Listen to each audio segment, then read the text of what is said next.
Hello everyone. Last video तक हमने सीख लिए थे कोडिंग डिकोडिंग के 3 टाइप्स और तीसरा जो टाइप था वो सबसे ज़्यादा इंपॉर्टेंट था जिसका वीडियो लास्ट मैंने पोस्ट किया था। अगर आपने वो नहीं देखा है तो आप उसको ज़रूर देख लेना क्योंकि फ्रिक्वेंटली उसी तरीके के क्वेश्चंस एग्जाम में पूछे जा रहे हैं। इस वीडियो में हम नया चैप्टर स्टार्ट करने वाले हैं जिसका नाम है ब्लड रिलेशन या फिर रक्त संबंध, और यहाँ पर किस तरह से क्वेश्चंस को किया जाता है और फिलहाल किस तरह के क्वेश्चंस यहाँ से पूछे जा रहे हैं उनको मैं यहाँ पर आपके लिए लेकर आया हूँ। इससे पहले कि हम क्वेश्चंस को स्टार्ट करें, आप ये क्लियर करो कि आपको फैमिली को एक पेपर पर रिप्रेजेंट करना आता है या नहीं आता है।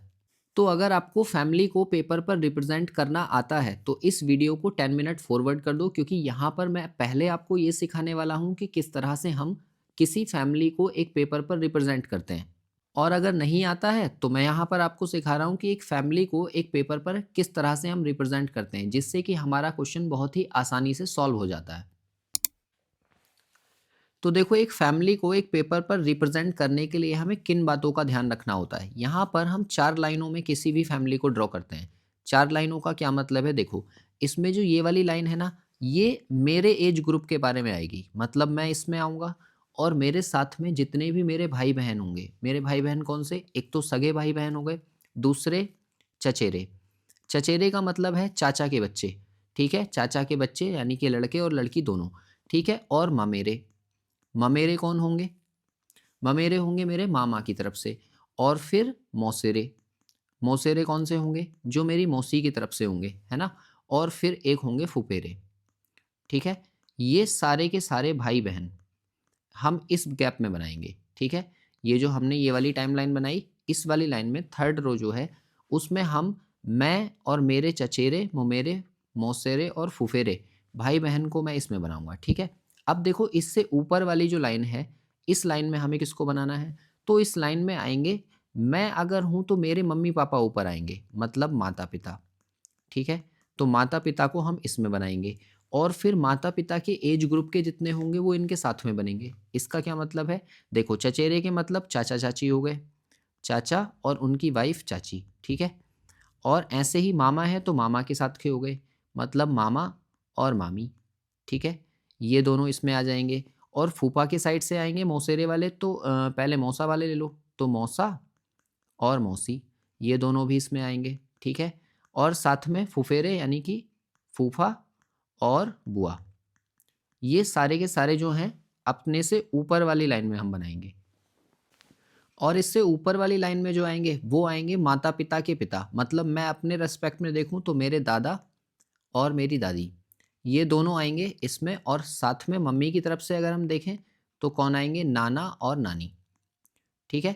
ये लोग आ जाएँगे इसमें, मतलब ग्रैंड जितने भी हैं वो इसमें आ जाएँगे। और ये जो सबसे नीचे वाली लाइन है, इस सबसे नीचे लाइन में हम बनाएँगे अपने बच्चों को। अपने बच्चों को मतलब मेरे बच्चे हो गए और मेरे क्या लगेंगे? भांजा और भांजी, ठीक है? भांजा और भांजी और भतीजा और भतीजी, ठीक है? ये जो हैं ये सारे इसमें आ जाएँगे। तो यहाँ से हमने ये देखा कि हम किसी भी फैमिली को रिप्रेज़ेंट करने के लिए इन 4 लाइनों में कोई भी डायग्राम ड्रॉ करते हैं और उन 4 लाइनों में रिलेशन इसी तरीके से बनेंगे, ठीक है? कैसे ये बनेंगे और किस तरह से हम इसको दिखाएँगे वो मैं अभी आपको सिखाने वाला हूँ। लेकिन उससे पहले ये देखो कि अगर किसी क्वेश्चन में पहली वाली जनरेशन का लास्ट वाली जनरेशन से कोई भी रिलेशन पूछा जाता है, तो उसके लिए हम क्या लगा देते हैं? पर लगा देते हैं। बस ये चीज़ ध्यान रखना, है ना? जैसे मतलब यहाँ वाले जो बच्चे होंगे वो इन्हें अगर बोलेंगे तो परदादा और परदादी इस तरीके से बोलेंगे, ठीक है? पहली चीज़ तो आपको ये याद रखनी है। और दूसरी चीज़ जेंडर। जेंडर का क्या खेल है? जेंडर सिर्फ़ हमारे लिए 2 कंसिडर किए जाएँगे। अगर मैं कहीं पर ट्रायंगल को बनाऊँ तो उसका मतलब समझना कि वो मेल को रिप्रेज़ेंट कर रहा है, यानी कि पुरुष को रिप्रेज़ेंट कर रहा है। और अगर मैंने कहीं सर्कल में बनाया तो उससे हम फीमेल को रिप्रेज़ेंट करेंगे, ठीक है? फीमेल मतलब महिला। ये कहाँ से करना है? देखो, आप अपने अकॉर्डिंग अलग-अलग बुक्स में अलग-अलग तरीके से दिया जाता है। जैसे मान लो कहीं पर मेल के लिए हम पॉज़िटिव और फीमेल के लिए नेगेटिव ये साइन यूज़ करते हैं। तो आप अपने अकॉर्डिंग कुछ भी कंसीडर कर सकते हैं। यहाँ पर मैं जब क्वेश्चंस कराऊँगा आपको, तो ट्रायंगल अगर हम बना रहे हैं तो ट्रायंगल मतलब मेल के लिए बना रहे हैं, और सर्कल अगर हम बनाएँगे तो उससे हम फीमेल के लिए बनाएँगे। मतलब अगर मुझे कहीं लिखना है कि ए एक महिला है, तो ए के ऊपर मैं सर्कल बनाऊँगा। और अगर ए एक पुरुष है तो ए के ऊपर हम ट्रायंगल बनाएँगे, तो ये पुरुष को रिप्रेज़ेंट करेगा। इस तरीके से हम यहाँ पर इसको यूज़ करने वाले हैं। और अगर ये दोनों हस्बैंड वाइफ होंगे तो हस्बैंड वाइफ के लिए ट्राइंगल और सर्कल के बीच में प्लस का साइन यूज़ करेंगे, मतलब ये बताएगा कि ये मैरिड है। ठीक है? बस इतनी सी चीज़ें आपको याद रखनी है। अब मैं यहाँ पर कुछ रिलेशंस आपको बता रहा हूँ कि उन्हें हम कैसे रिप्रेजेंट करते हैं। देखो जैसे पहला रिलेशन आपको दिया है कि ए जो है वो बी का भाई है। अगर बी का भाई है ए, तो मैं यहाँ पर बनाऊँगा कि ए जो है वो तो ट्रायंगल के अंदर आएगा और बी ऐसे ही रहेगा, क्योंकि बी का जेंडर क्लियर नहीं है और क्योंकि ये भाई हैं तो ये एक ही लाइन में बनेंगे जिस लाइन में हम इसको बना रहे हैं, ठीक है?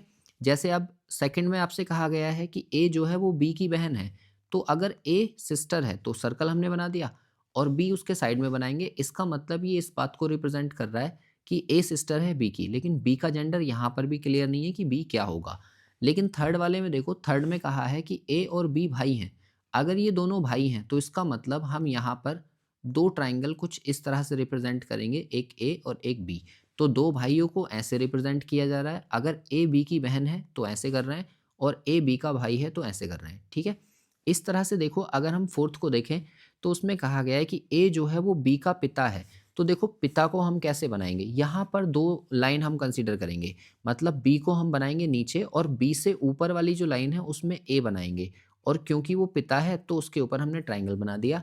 यहाँ से हमें ये पता चल रहा है कि ए जो है वो बी का पिता है। तो इस तरह से इसको रिप्रेज़ेंट किया जाएगा और बी का जेंडर यहाँ पर भी क्लियर नहीं है, क्योंकि वो उसका बेटा भी हो सकता है और बेटी भी हो सकता है, तो हम इसको ऐसे ही छोड़ देंगे।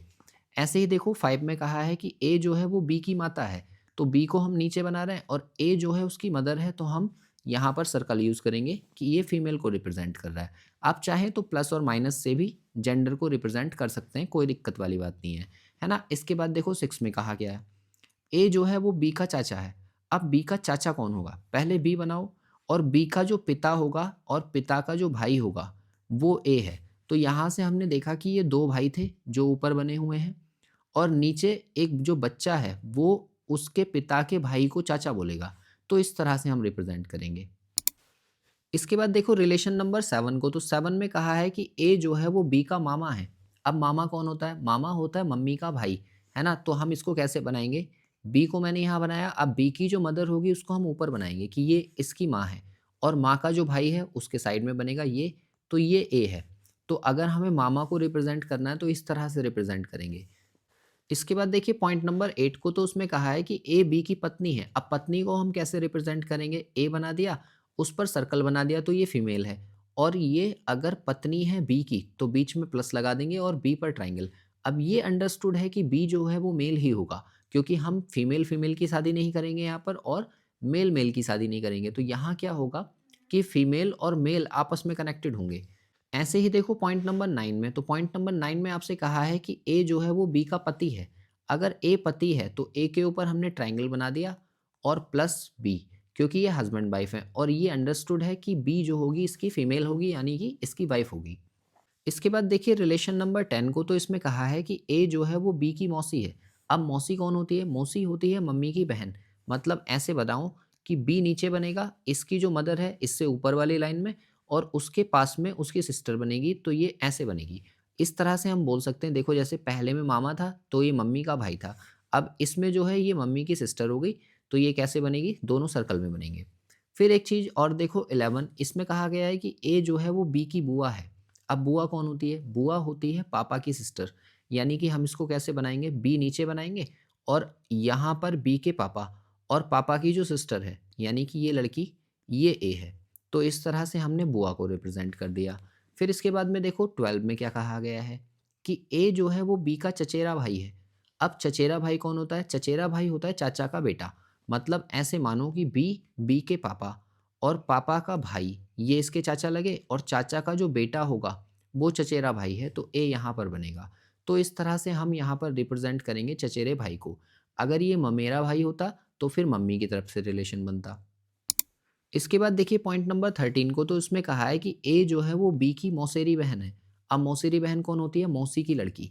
अब मौसी की लड़की कैसे बनाएंगे हम? देखो बी को बनाओ और बी की मम्मी और मम्मी की सिस्टर यानी कि इसकी मौसी और मौसी की जो लड़की है वो कौन है? इसकी मौसेरी बहन है, तो ए बन जाएगी यहाँ पर। ये इस तरह से बनेगा। अगले पॉइंट में कहा है 14 कि ए जो है वो बी का दादा है। अब दादा कौन होता है? पापा के पापा, यानी कि हम इसको कैसे बनाएंगे? बी बनाएंगे, उसके ऊपर उसके फादर और उसके ऊपर उसके फादर, यानी कि ये ए जो है वो इसके दादा हैं, ठीक है। तो इस तरह से बनेगा। यहाँ पर 3 जनरेशन हम कंसीडर कर रहे हैं, देखो फर्स्ट, सेकंड और थर्ड, है ना। ऐसे ही देखो 15 में कहा है कि ए जो है वो बी की नानी है। अब नानी कौन होती है? मम्मी की मम्मी। तो हम इसको कैसे बनाएंगे? बी बनाओ, बी की मदर और मदर की भी मदर जो होगी वो कौन होगी? ए होगी। तो इस तरह से हम बनाएंगे किसके लिए? नानी के लिए। अगर नाना को बनाते तो इनके जो हस्बैंड होंगे वो नाना हो जाएंगे। इसके बाद देखिए पॉइंट नंबर 16 को, तो 16 में कहा है कि ए जो है वो बी की ननद है। अब ननद कौन होती है? तो ननद होती है हस्बैंड की सिस्टर। यानी कि इसको हम कैसे बनाएंगे कि बी की ननद है, मतलब बी होगी फीमेल और उसका जो हस्बैंड है, उसकी जो सिस्टर है, उसको हम बोलेंगे उसकी ननद। तो हम ननद को इस तरह से रिप्रेजेंट करेंगे। ऐसे ही अगर साले को रिप्रेजेंट करें तो ए बी का साला है, तो साले को कैसे रिप्रेजेंट करेंगे? ये होता है वाइफ का भाई। तो इसको हम कैसे बनाएंगे कि बी जो होगा, बी एक मेल है, उसकी कोई वाइफ है और वाइफ का जो भाई है वो क्या कहलाएगा? उसका साला कहलाएगा। तो इस तरह से हम साले को रिप्रेजेंट करेंगे। इसके बाद देखिए पॉइंट नंबर 18 को, तो इसमें कहा है कि ए जो है वो बी का नाती है। अब बी का नाती है तो हमें नहीं पता कि बी मेल है या फीमेल है, तो कैसे बनाएंगे हम? पहले बी को बना दो। बी की जो लड़की है, लड़की का जो बेटा होगा वो इसका नाती कहलाएगा, तो ये ए बनेगा, है ना। और नातिन होता, नातिन ना और इसमें लगा होता तो फिर यहाँ पर फीमेल बन जाता। तो यहाँ पर आपने 18 रिलेशंस ऐसे देखे जिन्हें मैंने पेपर पर रिप्रेजेंट किया है। तो जब कभी हम रिलेशन को पेपर पर रिप्रेजेंट करते हैं तो इसी तरीके से करते हैं। बाकी कई सारी बुक्स में अलग तरीके से भी दिखाया जाता है, कहीं पर प्लस लगा रहे हैं, कहीं पर इक्वल लगाते हैं। जैसे आपको अप्रोप्रिएट लगे आप कर सकते हैं। फिलहाल हम क्वेश्चंस की तरफ चलते हैं कि क्वेश्चंस में इन रिलेशंस की हेल्प से हम किस तरह से उन्हें सॉल्व कर पाते हैं। ब्लड रिलेशन टॉपिक में मेनली 3 तरीके के क्वेश्चंस हैं जो किसी भी एग्जाम में पूछे जाते हैं, जिन्हें हम बारी बारी से सीखेंगे। टाइप 1 के क्वेश्चंस मैं इस वीडियो में आपको कंप्लीट करा दूंगा, टाइप 2 इससे नेक्स्ट वीडियो में समझाए जाएंगे और टाइप 3 इससे थर्ड वीडियो में। तो फिलहाल मैं आपको बता रहा हूँ कि टाइप 1 में किस तरीके के क्वेश्चंस पूछे जाते हैं और उन्हें हम किस तरह से सॉल्व करेंगे। क्वेश्चन नंबर फर्स्ट देखिए, इसमें कहा है कि एक्स और वाई जेड के बच्चे हैं। तो हमने यहाँ पर बना दिया कि ये एक्स है और ये वाई है और जेड ऊपर बना दिया क्योंकि ये उसके बच्चे हैं। फिर आगे कहा है कि यदि जेड जो है वो वाई की माँ है, अगर जेड माँ है तो हम इसे फीमेल बनाएंगे, इसलिए हमने इस पर सर्कल बना दिया। लेकिन एक्स जेड की बेटी नहीं है। अगर एक्स बेटी नहीं है तो बेटा होगा, क्योंकि अभी हमसे बोला है कि इसके बच्चे हैं और एक्स और वाई अगर बच्चे हैं तो या तो मेल होंगे या फीमेल होंगे। इसमें कहा है कि बेटी नहीं है तो बेटा है। फिर आगे कहा है तो जेड और एक्स के बीच में क्या संबंध है? तो देखो यहाँ से हमें पता चल रहा है कि ये इसकी माँ है और ये इसका बेटा। तो इसका मतलब बी ऑप्शन जो होगा वो हमारा करेक्ट आंसर होगा कि ये दोनों आपस में क्या है? माँ बेटा है। इस तरह से ये जो क्वेश्चंस हैं इन्हें पजल फॉर्म कहा जाता है। यहाँ पर कुछ डेटा आपको दिया होता है, वहाँ से आपको पेपर पर एक डायग्राम ड्रॉ करना होता है जिससे कि हम उसकी फैमिली को रिप्रेजेंट कर रहे हैं और फिर हमें देखना होता है कि किसके बीच में कौन सा संबंध निकाला गया है। इसके बाद देखिए क्वेश्चन नंबर 2 में, इसमें ये कहा गया है कि एक परिवार में 6 सदस्य हैं, ठीक है। परिवार में केवल एक ही विवाहित जोड़ा है। एक ही विवाहित जोड़ा है मतलब ये हस्बैंड वाइफ सिर्फ एक ही बार आएंगे। फिर आगे कहा गया है कि ए जो है वो ई का दादा है। अगर ए दादा है, ठीक है, तो हम इसको कैसे बनाएंगे? ई को बनाओ पहले। ई के जो पापा होंगे वो और फिर उसके भी पापा, ये जो कहलाएंगे ये ए है, ठीक है। फिर इसके बाद देखो आगे क्या कहा है कि ई जो है वो बी और डी की भतीजी है। अब भतीजी कौन होगी? ऐसे मान के चलो कि मेरे जो भाई हैं उनके जो बच्चे हैं वो मेरे भतीजी भतीजी कहलाएंगे, ठीक है। तो मैं यहाँ से देख रहा हूँ कि ए के 3 बच्चे हैं, एक बेटी और 2 बेटे। तो मैंने क्या काम किया, यहाँ पर 2 बेटे बना दिए और एक बेटी बना दी। अब ये जो दोनों बंदे हैं ना, ये बी और डी में से कोई हैं, ठीक है। अब देखो आगे क्या कहा है। आगे कहा है कि बी जो है वो एफ की ननद है। तो एफ जो होगी वो ये लेडी है एफ, और बी ननद है तो बी को मैंने यहाँ पर बना दिया। फिर कहा है कि डी जो है वो अविवाहित है, तो डी जो है वो ये वाली लेडी है, इसके बारे में हमें नहीं पता।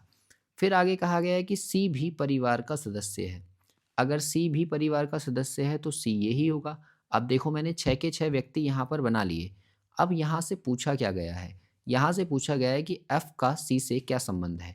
तो देखो यहाँ पर ना बड़ा ही ध्यान देने वाली बात क्या है, एफ का और सी से क्या संबंध है? तो ध्यान से देखो, जिसके साथ में का लगा होता है मुझे उसके बारे में बताना है, ठीक है। और किससे रिलेशन बताना है, जिसके साथ में से लिखा हो। मतलब कहने का ये है, यहाँ पर जैसे कहा गया है कि एफ का और सी से, तो हमें ये बताना है कि एफ को सी क्या कहकर पुकारेगा। इससे हमारा रिलेशन बिल्कुल करेक्ट आएगा। इसमें काफ़ी मिस्टेक होती है, इसलिए इसको मार्क कर लेना। ठीक है, तो यहाँ से पूछा है कि एफ क्या लगेगा सी का, तो आपको दिख रहा है कि ये पत्नी है। इसका मतलब बी ऑप्शन जो होगा वो इसका करेक्ट आंसर होगा। हालांकि एग्जामिनर बहुत होशियार है, वो आपको कंफ्यूज करने के लिए पति भी ऑप्शन में देगा, बट आप कंफ्यूज मत होना और मार्क कर देना वाइफ को।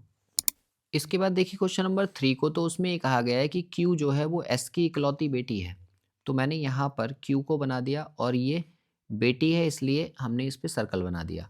फिर आगे कहा है कि एस जो है वो पी के ससुर हैं। अगर ये ससुर हैं तो ये मेल है, और पी के ससुर हैं तो पी जो है वो हस्बैंड होगा किसका, क्यू का। तो इसलिए इसको ऐसे बना दिया। आगे कहा गया है कि के जो है वो बी का मामा है। अगर हम मामा को बनाएं तो मैंने अभी ऊपर आपको सिखाया था कि बी की जो मदर है उनका जो भाई होगा वो इसका मामा होगा, तो ये के बन गया। और फिर आगे बोला है कि बी जो है वो एस का पोता है। अगर एस का पोता है तो यहीं पर आप बनाओ, एस के बेटे की वाइफ का लड़का इसका पोता कहलाएगा। तो ये इस तरीके से बनेगा, एस यहाँ पर है। फिर इसके बाद देखो आगे कहा है टी जो एक महिला है उसका दामाद पी है। तो टी कौन होगी, एस की वाइफ होगी। यहाँ से मैंने इसको ऐसे बना दिया। फिर आगे कहा गया है आपसे कि आर डब्लू का बेटा है, तो इसे अलग बनाओ क्योंकि ये मैच नहीं कर रहा है। आर जो है वो बेटा है किसका, डब्लू का। और डब्लू जो है वो एस की इकलौती बहू है, तो ये बहू है। और एस की इकलौती बहू है यानी कि एस के बेटे की लड़की। तो आप यहाँ पर ये देखो कि ये डब्लू जो है ना, मैं यहाँ पर मर्ज करूँ तो ज़्यादा अच्छा रहेगा, और आर इसके साइड में आ जाएगा, तो ये इसका बेटा हो गया। तो अब आप यहाँ से ये पता कर पा रहे होगे कि एस के साथ में मैं इस टी को मिक्स कर सकता हूँ। यहाँ से इसको मैंने बना दिया, ये टी इधर आ गया। और क्यू इसकी लड़की है तो क्यू यहाँ पर बन गई ऐसे। और एस पी उसका हस्बैंड है तो पी यहाँ बन गया। मतलब ये जो फैमिली बनी ना पूरी, ये इतनी बड़ी फैमिली कंप्लीट होकर आ रही है। अब देखो हमसे क्वेश्चन क्या पूछा है कि बी का डब्लू के पति से क्या संबंध है। तो ये हो गया बी का, ठीक है। और डब्लू के पति से क्या संबंध है, ये आपको बताना है। इन दोनों को मैं हाईलाइट कर रहा हूँ जिनके बारे में बात हो रही है। एक ये व्यक्ति है और एक ये व्यक्ति है, इन दोनों की बात हो रही है। इसका संबंध बताना है का, और इससे संबंध बताना है। तो ये इसको क्या कहेगा।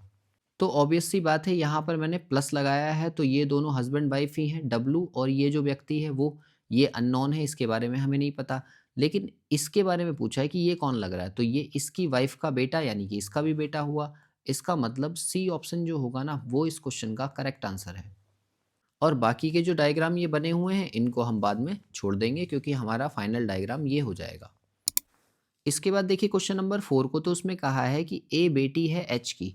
अगर ए जो है वो बेटी है एच की तो एच को हम ऊपर बनाएंगे। जिसका पति एक्स है, ठीक है, जिसका पति एक्स है यानी कि एच का जो पति है वो एक्स है, तो एच कौन होगी, उसकी पत्नी होगी।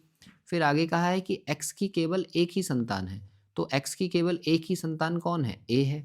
और एम जो है वो विवाहित है ए से, तो अगर एम विवाहित है ए से तो एम को हमने यहाँ बना दिया।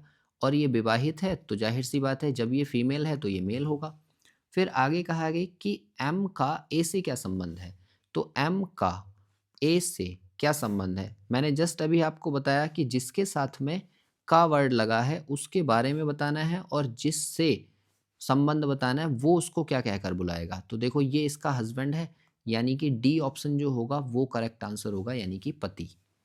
इसके बाद देखिए क्वेश्चन नंबर 5 को, तो उसमें कहा है कि एन जो है वो पी की माँ है। अगर मैं एन को माँ बनाऊं पी की तो पी नीचे बनेगा। फिर आगे कहा है जो ओ की पत्नी है। अब देखो जहाँ कहीं ये जो वर्ड आया ना तो समझ जाओ दूसरे वाले व्यक्ति की बात हो रही है। मतलब पी जो है वो पत्नी है किसकी, ओ की। तो अगर पी को मैं वाइफ बनाऊं तो ओ जो है वो मेल होगा, तो ओ यहाँ बन जाएगा। फिर आगे कहा है एस जो है वो एम का इकलौता बेटा है। अब यहाँ ना तो एस दिख रहा है ना एम दिख रहा है, तो इसे कहीं अलग बना लो। तो एस जो है वो एम का इकलौता बेटा है, तो एम का इकलौता बेटा एस हो गया। फिर आगे कहा है यदि ओ जो है वो एम का दामाद है, ओ जो है वो दामाद है एम का, तो ये एम जो होगा वो हस्बैंड होगा किसका, एन का। तभी तो इसकी बेटी का जो हस्बैंड है वो इसका दामाद कहलाएगा। तो पूछा है आपसे, तो एम का एन से क्या संबंध है? तो एम का एन से क्या संबंध है? तो आप देखो कि ये इसको क्या बुलाएगी, ये इसको अपना हस्बैंड बुलाएगी, यानी कि डी ऑप्शन जो होगा वो इसका करेक्ट आंसर होगा, पति। इसके बाद देखिए क्वेश्चन नंबर 6 को। तो क्वेश्चन नंबर 6 में कहा गया है कि एस जो है वो एच की माँ है। तो पहले हम बना लेते हैं, एस ये मदर है एच की, तो इस तरह से दिखेगा ये। फिर आगे कहा है कि डी जो है वो के का मौसेरा भाई है। अब आपको पता है मौसेरा भाई कौन होता है? मौसी का बेटा। तो मतलब ऐसे मानो कि के की मम्मी ये है और मम्मी की सिस्टर और उनका जो बेटा है वो क्या है? डी है। तो इस तरह से इसका मौसेरा भाई हुआ जो एम का नाती है। अब देखो एम का नाती का मतलब क्या है? ये जो लड़का है ये वाला, जो का मतलब है हम दूसरे वाले व्यक्ति की बात कर रहे हैं जो कि के है। तो के जो है ये एम का नाती है। तो एम का नाती कैसे बनेगा? एम को हम बनाएंगे यहाँ पर, मतलब एम की लड़की का बेटा। तो ये हो गया आपका मेल, ठीक है। फिर आगे कहा गया है कि एस जो है वो के की नानी है। अगर एस के की नानी है तो ये किसकी वाइफ होगी? एम की, तभी तो ये नानी बनेगी। तो एम यहाँ से हमें पता चलेगा कि ये मेल कैंडिडेट है। फिर इसके बाद देखो, जो एच और डब्लू का बेटा है। अब ये जो बोला गया है ना, ये किसके लिए बोला गया है? ये के लिए बोला गया है। अगर के यहाँ पर है और ये किसका बेटा है? एच और डब्लू का। तो इसका मतलब ये जो दो कैंडिडेट हैं, एक ये वाला और एक इसके साथ में जो होगा, वो दोनों कौन होंगे? एच और डब्लू होंगे। लेकिन अभी हमें ये नहीं पता कि मेल कौन है और फीमेल कौन है। तो उससे अगली लाइन पढ़ो, उसमें कहा है कि पी जो है वो डी की माँ है।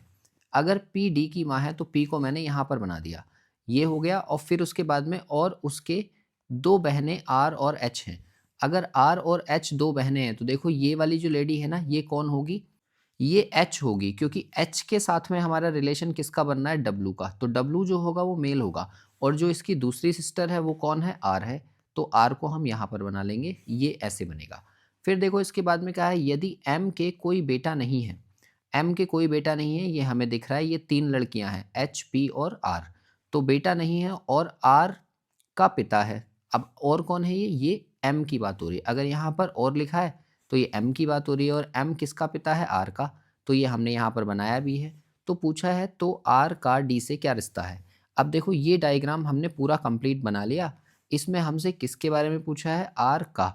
तो का इसके साथ में लगाएंगे और डी से तो इसके साथ में से लगाएंगे। तो आप ये देखो कि क्या संबंध है, हमें आर के बारे में बताना है। तो देखो ये जो डी है ना, डी के जस्ट ऊपर उसकी मदर है यानी कि मम्मी, और मम्मी की जो बहन होती है उसको हम क्या कहते हैं? मौसी। तो इसका मतलब आर जो होगी वो क्या होगी? डी की मौसी होगी। तो इसका मतलब डी ऑप्शन जो होगा ना वो हमारा करेक्ट आंसर है। इसके बाद देखिए क्वेश्चन नंबर 7 को। तो उसमें कहा है कि रूप की माँ जो है वो पवन की बहन है। तो पहले हम बनाएंगे रूप को, और रूप की मदर कौन है? जो जस्ट उसके ऊपर सर्कल बना दिया। और कहा गया है और मनु की बेटी है। तो ये जो रूप की मदर है ना, ये मनु की बेटी है, तो हम मनु को बनाएंगे इसके ऊपर। फिर देखो आगे कहा है कि सहजा जो है वो पवन की बेटी है। इसमें ये भी बोला है कि ये पवन की बहन है, तो पवन को हम यहाँ साइड में बना लेते हैं। अब देखो इस लाइन को पढ़ो कि सहजा जो है वो पवन की बेटी है। तो हमने यहाँ पर सहजा को बना दिया। ये सहजा है और बेटी है, तो इसको सर्कल में बना दिया। फिर कहा आगे कहा है और तवन की बहन है। अब ये और वर्ड जो है ये सहजा के लिए यूज़ किया गया है, तो यहाँ पर तवन बना देंगे हम, ये है तवन। अभी तवन का भी जेंडर क्लियर नहीं है। तो आगे कहा गया है कि मनो और तवन के बीच में क्या रिश्ता है। तो देखो अगर मनो का जेंडर हमारे पास क्लियर होता तो हम बता सकते थे कि तवन के रेस्पेक्ट में मनो क्या है ना, क्योंकि इसके साथ में का पूछा है, इससे से पूछा है। तो जिसके साथ में का लिखा होता है उसके बारे में हमें बताना होता है। तो अगर ये फीमेल होती तो हम कहते नानी हो सकती थी, है ना। और अगर ये मेल होती तब भी हम बता सकते थे। तो ना तो हमें पवन के बारे में पता है, ना मनो के बारे में पता है, और ना ही तवन के बारे में पता है। अब देखो यहाँ पर ना एक चीज़ याद रखना, कोई भी जेंडर आप अपनी तरफ से कंसीडर नहीं कर सकते। मतलब ऐसे नहीं सोचना है कि ये पवन लिखा है तो पवन मेल ही होगा, मनो लिखा है तो मनो मेल ही होगा, नहीं, मनो फीमेल भी हो सकता है, ठीक है। तो इसके अकॉर्डिंग जो है ना हमें पता है कि मनो का जेंडर क्लियर नहीं है, और अगर मनो का जेंडर क्लियर नहीं है तो हम इसका आंसर देंगे ज्ञात नहीं कर सकते। तो डी ऑप्शन जो होगा वो इसका करेक्ट आंसर होगा। इसके बाद देखिए क्वेश्चन नंबर 8 को। तो इसमें कहा है कि लोगों के एक समूह में एस जो है वो टी का भाई है। तो देखो एस को हमने बना दिया ये, और ये भाई है तो ट्राइंगल में बना दिया, और किसका भाई है, टी का, तो टी को यहाँ बना दिया। फिर आगे कहा है एक्स जो है वो एस की बहन है, तो इधर साइड में हमने एक्स को बना दिया और ये सर्कल में बना दिया, मतलब ये इसकी सिस्टर है। आगे कहा गया है कि बी जो है वो एच का भाई है।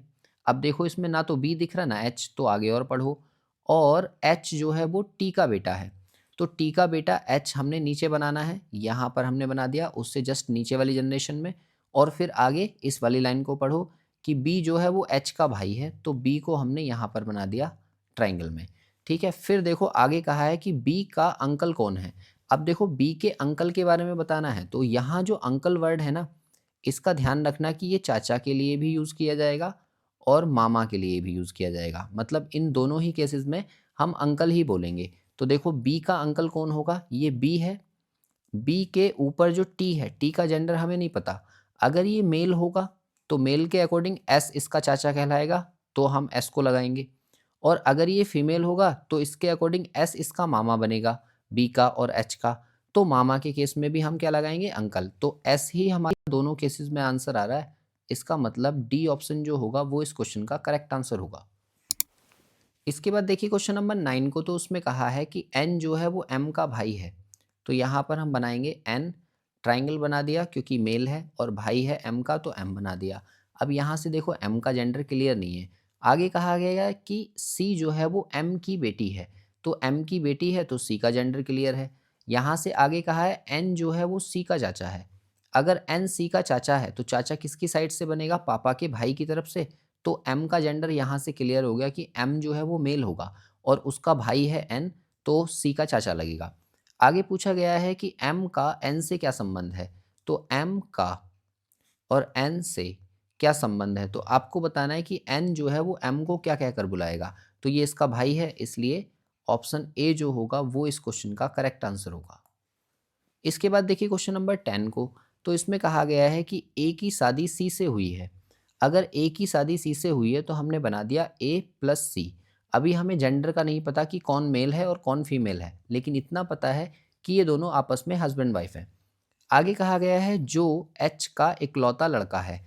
अब ये जो वर्ड यूज़ किया है ना, ये यूज़ किया गया होगा सी के लिए, तो सी जो है एच का इकलौता लड़का है, तो हमने यहाँ पर इसको ट्राइंगल में बना दिया और एच को ऊपर बना दिया, तो जाहिर सी बात है ए जो होगा वो इसकी वाइफ होगी। फिर आगे कहा है जिसकी बेटी एन है। अब ये जो एन है ना, ये किसकी बेटी है, ये एच की बेटी है, तो एन को हम बनाएंगे यहाँ पर और ये सर्कल बन गया। अब यहाँ जो वर्ड है ना इकलौता लड़का, तो लड़का एक है, एक लड़की भी हो सकती है, ठीक है। तो यहाँ पर अगर ये बोलता इकलौता बच्चा है तो फिर हम उसको मान सकते थे। फिलहाल यहाँ पर एन जो है इसकी लड़की है। आगे कहा है कि एन की बेटी के है, तो के को हमने नीचे बना दिया, सर्कल बना दिया क्योंकि ये फीमेल है। आगे कहा है कि के का एच से क्या संबंध है, तो के का और एच से क्या संबंध है ये आपको बताना है। तो का वाले को बताना है कि एच जो है वो इसको जिसके साथ में का लिखा है उसको क्या कहकर बुलाएगा। तो देखो ये इसका लड़का है और लड़का ये इसकी लड़की है, तो लड़की की जो लड़की होती है उसको हम क्या कहते हैं, नातिन। तो इसका मतलब सी ऑप्शन जो होगा वो इस क्वेश्चन का करेक्ट आंसर होगा। इसके बाद देखिए क्वेश्चन नंबर 11 को, तो उसमें कहा है कि रोहित जो है वो श्यामा का पति है। तो रोहित को हम आर से रिप्रेजेंट कर रहे हैं और श्यामा को एस से, क्योंकि ये प्लस साइन लगा है तो हस्बैंड वाइफ है और श्यामा का पति रोहित है, तो रोहित को हमने बना दिया ट्राइंगल के अंदर और श्यामा को सर्कल के अंदर क्योंकि ये हस्बैंड वाइफ है। आगे कहा है कला और माला बहनें हैं, लेकिन इसमें नहीं पता किसकी हैं। तो अगली लाइन पढ़ लो कि कला जो है वो श्यामा की बहन है, तो कला अगर श्यामा की बहन है तो के यहाँ बना दिया, और कला और माला दोनों बहनें हैं तो माला को भी इसके साइड में बना दो। अब आपसे कहा गया है कि माला का रोहित से क्या संबंध है, माला का और रोहित से क्या संबंध है, तो आपको माला के बारे में बताना है कि रोहित की माला क्या लगेगी। तो आप देखो ये इसकी वाइफ है और वाइफ की बहनें क्या कहलाती हैं, साली, तो इसका मतलब बी ऑप्शन जो होगा वो इसका करेक्ट आंसर होगा। इसके बाद देखिए क्वेश्चन नंबर 12 के लिए आपको कुछ डेटा दिया है। कहा गया है कि यदि ए जो है वो यू और टी की माता है, तो पहले ए को बना दो, उसे सर्कल में हम बनाएंगे और यू को और टी को हम नीचे बना देते हैं क्योंकि ये उसके बच्चे हैं। फिर आगे कहा गया है कि टी जो है वो जे की बहन है, तो मैंने इसको सिस्टर बना दिया और जे को साइड में बना दिया। फिर आगे कहा है कि जे जो है वो एम का पुत्र है, तो अगर ये पुत्र है एम का तो एम इसके ऊपर बनेगा। और देखो आप इन तीनों को देखो अगर, तो ये तीनों जो हैं ए के बच्चे हैं, तो एम कौन होगा, एम मेल होगा और ये दोनों हस्बैंड वाइफ होंगे। फिर आगे कहा है कि पी का विवाह यू के साथ हुआ है, तो इधर हमने प्लस करके पी लगा दिया। अब यहाँ से दूसरी फैमिली इंक्लूड होने लगेगी। तो आगे कहा गया है कि यू जो है वो के की पुत्र वधू है। अगर यू वधू है, ठीक है, तो देखो पी उसका हस्बैंड होगा और यहाँ पर एक व्यक्ति होगा जिसका नाम है के। तो के को हमने ऊपर बना दिया।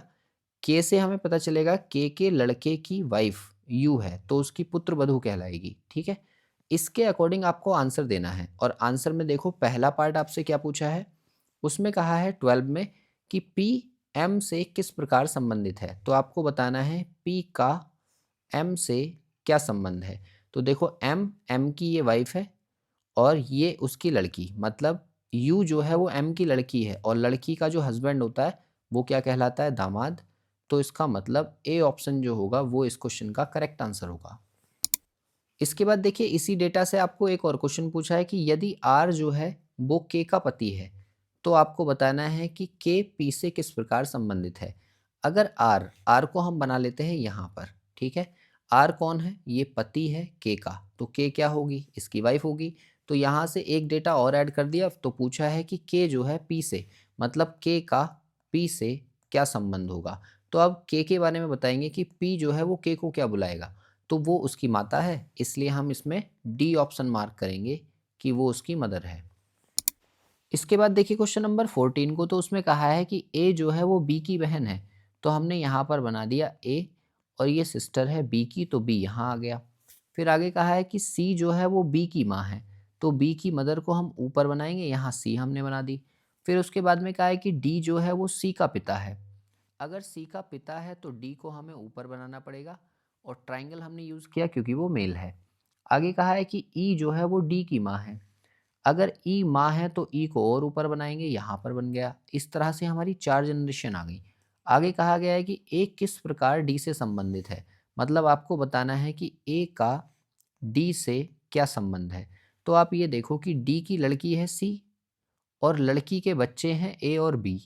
तो आप ये देखो कि लड़की की जो लड़की होती है उसको हम क्या कहते हैं, उसको हम कहते हैं नातिन। ठीक है, क्योंकि ये इसको नानी बुलाएगी। तो नातिन होता तो हम सही आंसर लगाते, मतलब यहाँ पर दादी दिया है, दादा, पुत्री और पोती। तो आपको पता है कि नातिन हमारा आंसर है, बट नातिन यहाँ नहीं है, तो हम यहाँ पोती लगा सकते हैं। पोती इसका आंसर सही होगा। अदरवाइज यहाँ पर अगर नन ऑफ दीज होता तो हम नन ऑफ दीज पे मार्क करते। इसके बाद देखिए क्वेश्चन नंबर 15, तो इसमें कहा है कि पी क्यू आर एस और टी जो हैं वो एक पिकनिक पर गए हैं। आगे कहा है कि पी जो है वो क्यू का पुत्र है, तो मैंने यहाँ पर पी को बना दिया और ये पुत्र है किसका, क्यू का। लेकिन आगे कहा है कि क्यू जो है वो पी का पिता नहीं है, पिता नहीं है तो माता होगी। फिर आगे कहा है कि आर एस का पुत्र है जो कि पी का भाई है, तो ये जो की वर्ड है ना ये एस के लिए है, तो एस जो है वो पी का भाई है, तो इसको हमने यहाँ बनाया। और ये कौन है, आर एस का पुत्र है। ठीक है, तो आर को हम बनाएंगे नीचे, तो यहाँ पर ये पुत्र है इसलिए हमने ट्राइंगल बना दिया। फिर आगे कहा है कि टी जो है वो एस की पत्नी है। अगर टी पत्नी है एस की तो हमने यहाँ पर टी को बना दिया। तो पूछा है कि पुरुषों की संख्या कितनी होगी, तो देखो पी एस और आर ये तीनों पुरुष हैं, तो इसका जो करेक्ट आंसर होगा वो सी होगा, यानी कि नंबर 3। आई होप आपको ब्लड रिलेशन का टाइप 1 अच्छे से समझ में आया होगा। यहाँ पर पजल फॉर्म में आपको डेटा दिया जाता है और उससे आपको एक फैमिली के रूप में रिप्रेजेंट करना होता है और उसके बेस पर आंसर देना होता है। यहाँ पर जो मेनली आपको मिस्टेक होने वाली चीज़ें हैं वो क्या है, मैं आपको बता देता हूँ। नंबर फर्स्ट जो आपसे गलती होती है वो होती है रिलेशन बताने में, मतलब जैसे आपसे कहा जाता है कि ए किस प्रकार बी से संबंधित है। ठीक है, अगर ये संबंध आपसे पूछा जा रहा है तो देखो से किसके साथ में लगा है, बी के, और ए किसके साथ में लगा है, ए का मतलब है यहाँ पर का वर्ड होगा। तो अब आपको ए के बारे में बताना है कि बी ए को क्या कहकर बुलाएगा। यही लैंग्वेज आती है दूसरे तरीके से, आपसे कहा जाता है ए का बी से क्या संबंध है। ठीक है, तो ये भी सेम लैंग्वेज होगी क्योंकि यहाँ पर से इसके साथ में है, तो आपको ए के बारे में बताना है। बट इसी लैंग्वेज में अगर ये ऐसे दे दिया जाता कि ए से बी का क्या संबंध है? तो देखो अब सवाल चेंज हो गया, अब आपका आंसर देने में ना आपसे मिस्टेक हो जाएगी। अब हमें बी के बारे में बताना है, क्योंकि बी के साथ में का लगा है और ये का से भी आप इसको नहीं रट सकते। क्यों नहीं रट सकते? देखो ऐसी लैंग्वेज भी आती है, अगर आपसे कहा जाए कि ए बी का क्या लगता है, ठीक है? अब देखो ये वाली कंडीशन जो है ना, इस कंडीशन में अब आपको ए के बारे में ही बताना है, तो कई बार ये जो लैंग्वेज आएगी ना, इसमें आपसे मिस्टेक होगी। और दूसरी चीज़ कहाँ पर मिस्टेक होती है? ये वाली जो लाइन थी कि आर एस का पुत्र है जो कि पी का भाई है। अब ये जो कि वर्ड होता है ना, ये आपको कन्फ्यूज़ करता है कि ये आर के बारे में बोला है या एस के बारे में बोला है। तो इसे देखने के लिए आप क्या करोगे? यहाँ पर लैंग्वेज याद रखो, अगर ये कहा गया है कि आर एस का पुत्र है, ठीक है? जो। अब यहाँ पर जो वर्ड आ जाए या जो की वर्ड आ जाए, तो समझ जाओ कि दूसरे व्यक्ति की बात आ रही है। लेकिन अगर ये जो और जो की वर्ड को छोड़कर एवं आ जाए या तथा आ जाए या व आ जाए, ठीक है? या और आ जाए, ठीक है? ये इस तरीके के वर्ड्स अगर आते हैं, तो इसका मतलब पहले वाले की बात हो रही है। बस ये 2 इम्पोर्टेंट पॉइंट हैं जो आपको अच्छे से याद रखने हैं। अगर इन्हें आपने मिस्टेक किया, तो समझ लो क्वेश्चन का आंसर आपका गलत होना ही होना है। बाकी इसके बाद में आते हैं टाइप 2 के क्वेश्चंस, जिसमें हम पॉइंटिंग टुवर्ड्स अ पिक्चर या पॉइंटिंग टुवर्ड्स अ पर्सन, मतलब आपसे कहा जाता है कि एक तस्वीर की ओर इशारा करते हुए किसी व्यक्ति ने कहा या फिर एक व्यक्ति का परिचय कराते हुए एक व्यक्ति ने कहा। तो उनको हम करेंगे इससे नेक्स्ट वीडियो में। आई होप आपको ये लेसन समझ में आया होगा। फिर भी अगर किसी बच्चे का कोई डाउट है तो आप नीचे कमेंट कर सकते हैं।